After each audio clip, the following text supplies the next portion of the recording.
Hi, the title of this podcast is Work In.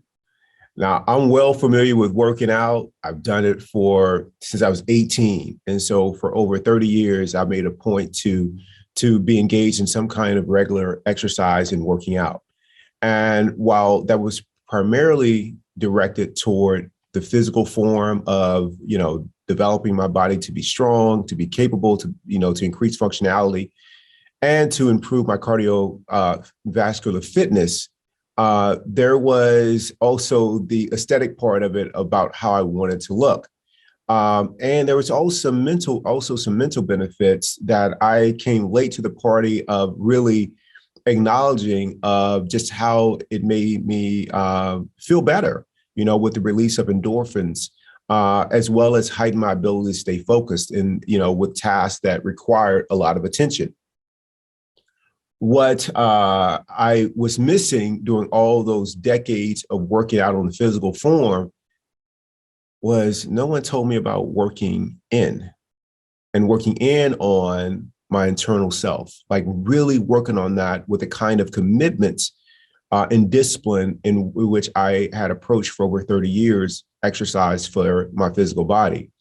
Now, I know there's all ways to do it in terms of working on your inner self or your higher self or spiritual self by either going to, church or meditating or doing some things like that, which I think are fantastic, especially if they help you be a kind person to where you see everybody you come in contact with, whether they believe the same things that you do, hold the same positions that you do on ideas and topics that you deem important.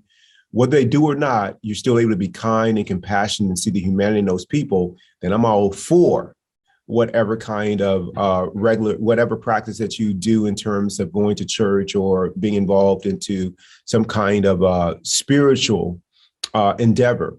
While I did a lot of those things when I was growing up, and I knew the importance of meditation, but really didn't get into it. I didn't really work on the inner me in terms of cultivating peace, being peaceful, and living an unconditional life, no matter how life showed up. And when life didn't show up to my preferences, I would immediately judge it. I don't like this. I'm not doing this, or I will do that. It was all about my preferences. And to live an unconditional life, you give up living life at the effect of what you like or don't like, of how it is consistent with your preferences or not consistent, what you allow in and what you reject. Like you just, however life shows up, you're okay with it. Like I didn't work on that. And as a result of not working on that, then I experienced a lot of suffering. And I look back on it, like almost all of it, if not all of it, was self-inflicted, but I was unaware of it until, I started doing the practice.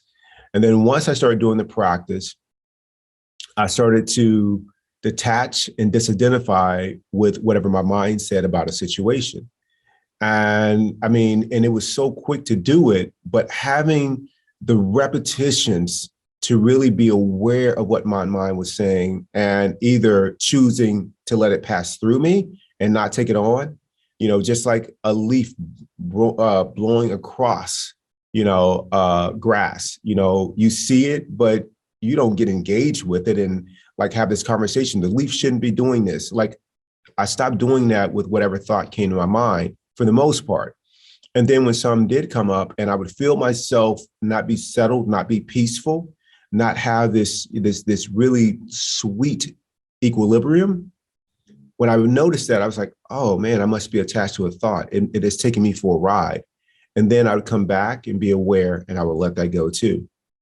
But it took me a while to make that really important for me and to have a commitment and exercise discipline with working on that as if it was the most important thing. And for me, it was because it helped me cultivate inner peace.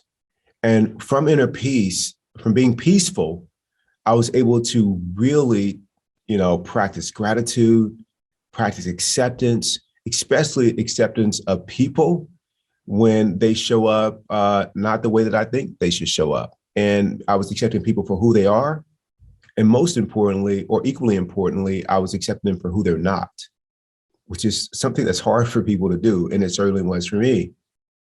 I was able to have compassion and empathy for people. And I was able to take on this thing that I'm going to be kind and loving no matter how people show up.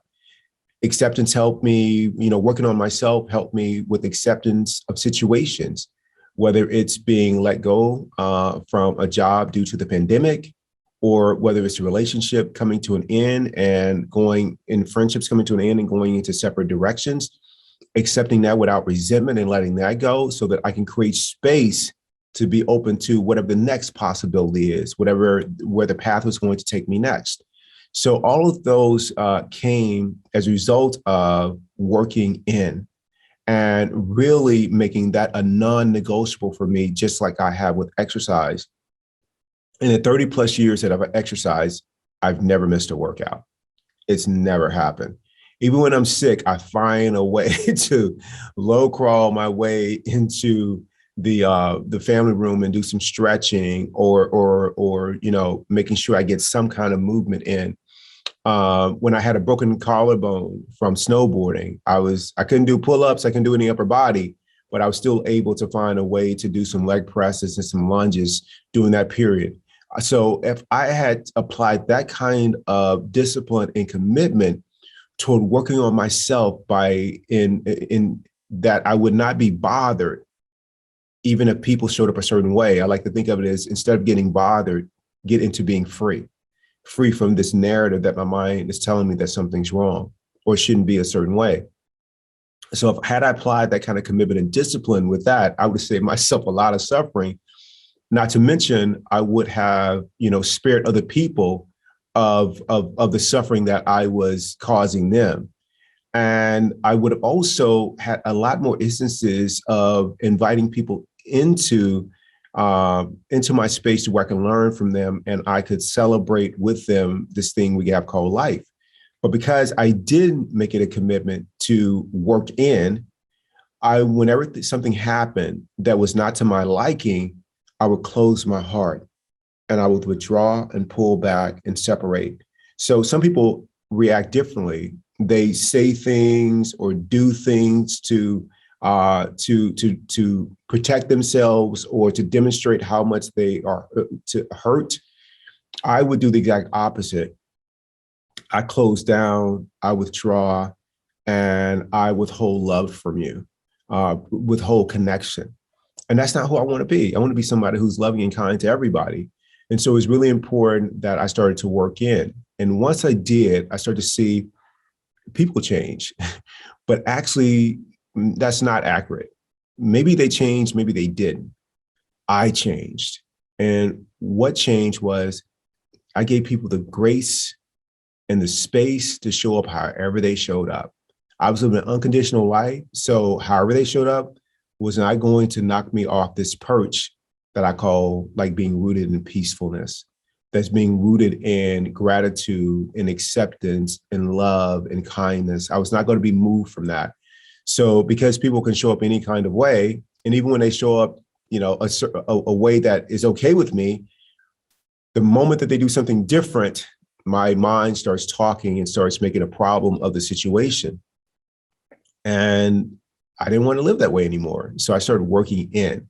So I invite you, with whatever you have made the most important thing in your life. And when I say you made it the most important thing in your life, it's a thing that you think about a lot, that you spend most of your time doing.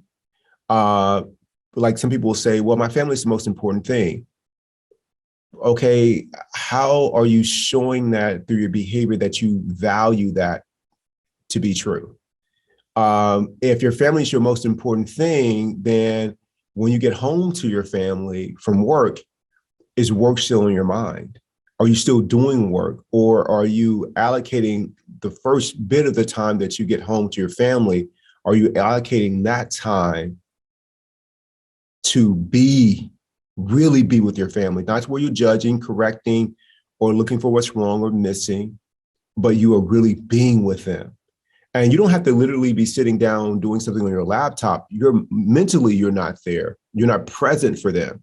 So, so when you say what's important to you, I ask, well, you can demonstrate it by where you spend most of your time. And so now what I do, I spend a lot of my time working in so that when I am with people, that I'm with them. And when I'm with them, I am honoring them and honoring this commitment to live this peaceful, unconditional life by the way that I treat them, the way that I show up when I'm with them, the way that I love and sprinkle kindness there. So I invite you to work in, make that a priority.